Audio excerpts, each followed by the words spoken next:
چھوڑ کر بار بار آتے نہ یوں جبریل سدرا چھوڑ کر سوئے جنت کون جائے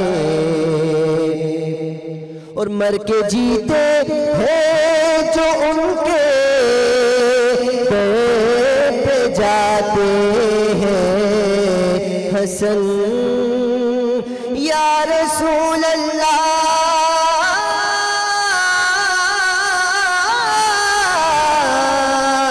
یا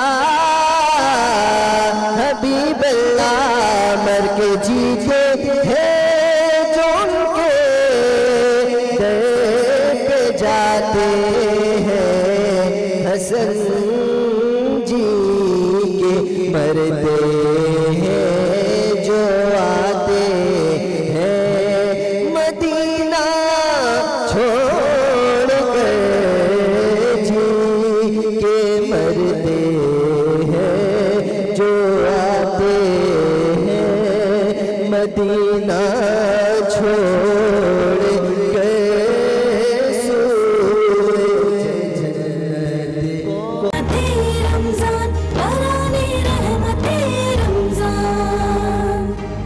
welcome back after the break. آپ دیکھ رہے ہیں باران رحمت اور یقیناً اب وقت ہوا ہے تھرو آؤٹ ہم نے گفتگو کیونکہ گھر والوں کی گھرانوں کی ہم میں سے کچھ لوگ ایسے بھی ہیں جن کے گھر والے ان سے دور ہیں, کچھ رشتہ دار ہیں جو شاید دوسرے ملک چلے گئے ہیں اور آپ کے لیے یہ رمضان مختلف ہے لیکن بالکل ہی الگ انداز میں. جو لوگ لاک ڈاؤن میں ہیں وہ تو کہہ رہے ہیں کہ بھائی فیملی کے ساتھ حد سے زیادہ وقت گزار لیا ہے, لیکن کچھ ایسے بھی ہیں جو بہت زیادہ مس کر رہے ہیں لوگوں کو. لیکن ہم نے سوچا کہ ہمارے ایسے ہی ایک دوست کو, ہمارے مہمان اور ایک بہت ہی ٹیلنٹڈ فنکار کو آج ہم اپنے پروگرام میں بلائیں. ان کی فیملی جی موو ہو چکی ہے کینیڈا, اکیلے ہیں اس وقت پاکستان میں اور اس وقت صورتحال ایسی ہے کہ نہ جا سکتے ہیں نہ وہ یہاں پہ آ سکتے ہیں. ان کے لیے زیادہ مختلف ہے لیکن بہت زیادہ ٹیلنٹڈ ہیں. آئی میٹ ہم آئی تھنک ہمیں کچھ 2-3 ہفتے مہینے پہلے ملاقات ہوئی تھی ان سے لاہور میں اور آج یہ ہمارے ساتھ ہیں. اور یقیناً یہ لاک ڈاؤن کی بڑی سہولت یہ ہے کہ بہت سارے دوستوں سے اس طرح ملاقات ہو جاتی ہے آن لائن. ہمارے ساتھ موجود ہیں نعمان اعجاز. السلام علیکم نعمان. سب سے پہلے رمضان کی بہت مبارکباد. یقیناً پورے ملک کے لیے, پوری دنیا کے لیے بڑا مختلف رمضان ہے. آپ کیسے وقت گزار رہے ہیں, کچھ ہمارے ویورز کو بتائیے.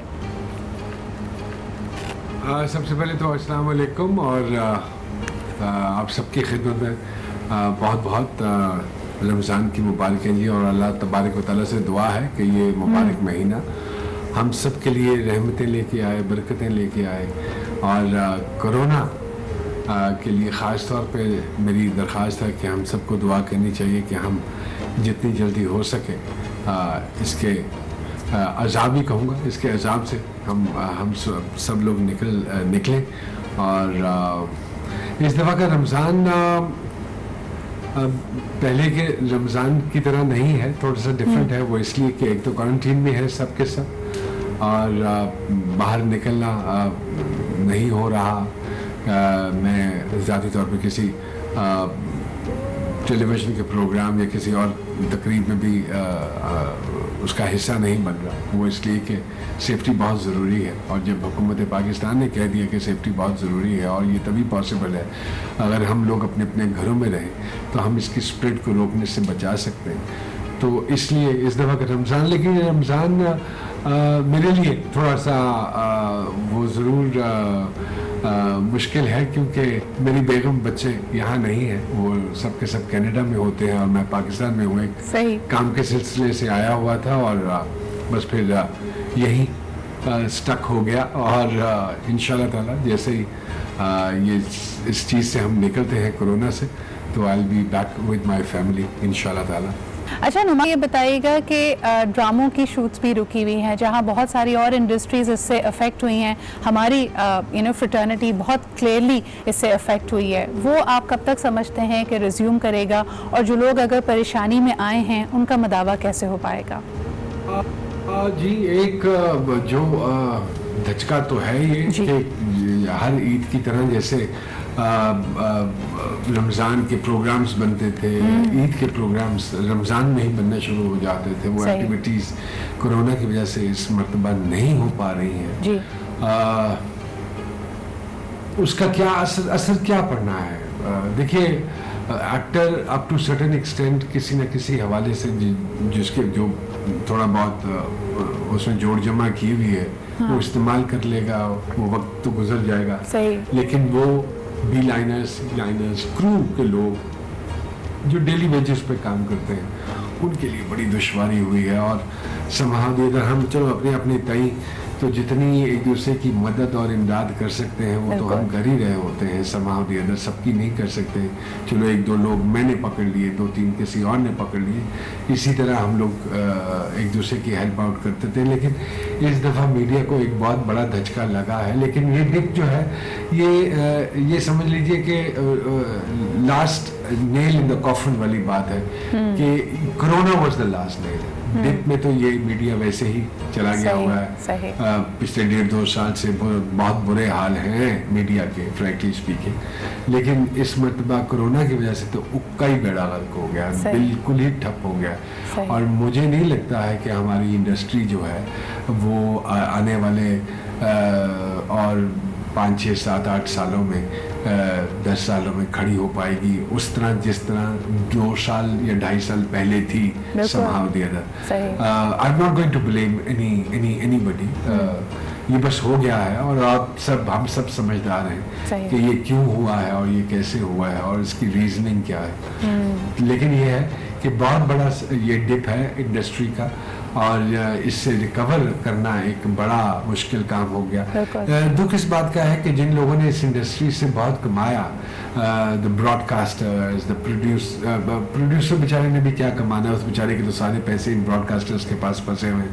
لیکن براڈ کاسٹرز کو اس برے وقت میں ضرور سامنے آنا چاہیے تھا اور فراغ دلی کا ثبوت دینا چاہیے تھا. اور اگر انڈسٹری دوبارہ کھڑی ہو گئی تو اس میں 2 ایلیمنٹس بہت امپورٹنٹ ہیں. ایک تو براڈ کاسٹر کا سامنے آنا اور واقعی ان بجٹس کے ساتھ کام کرنا، اور دوسرا ایڈورٹائزر کا، اور تیسرا سب سے امپورٹنٹ چیز گورنمنٹ.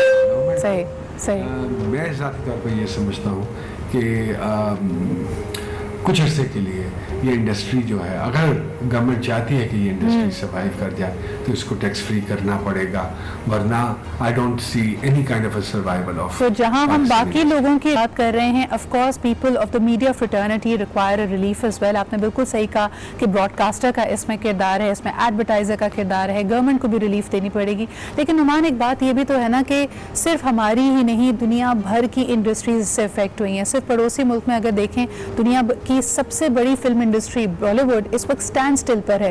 لوگوں کا کروڑوں روپے کا سرمایہ اس میں لگا ہوا ہے. وہ موویز جو بالکل تیار تھی سینما جانے کے لیے، اور آنے والے وقتوں میں بھی نہیں پتا کہ اگر یہ ریزیوم ہوتا بھی ہے تو اس کے بعد سینماز میں کب لوگ لوٹ کر آئیں گے. اور کیونکہ ذکر ہم بالی ووڈ کا کر ہی رہے ہیں، کل ہم نے دیکھا کہ پورے بر صغیر میں، پوری دنیا میں جہاں جہاں موویز کو، آرٹسٹ کو، اس فریٹرنٹی کو پسند کرنے والے لوگ، ان کے مداواز، ان کے مداح موجود تھے، وہ تمام اس وقت سوگ میں ہیں. کیونکہ ہم نے ایک کے بعد ایک 2 زبردست ایکٹرز کو کھویا ہے. Irrfan Khan and today we heard about Rishi Kapoor. ایسا لگتا ہے کہ یہ سی کا وار دوبارہ واپس آیا. پوری دنیا میں کرونا کی بات ہو رہی تھی. Both of them were struggling and suffering from cancer.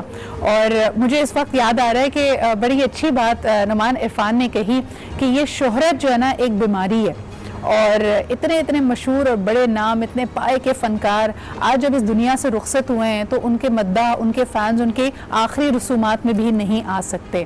تو یہ قدرت کا کھیل ہے.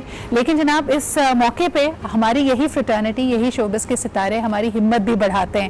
تو آپ سے پوچھنا چاہوں گی نعمان، کوئی آخری میسج لوگوں کو دینا چاہیں گے؟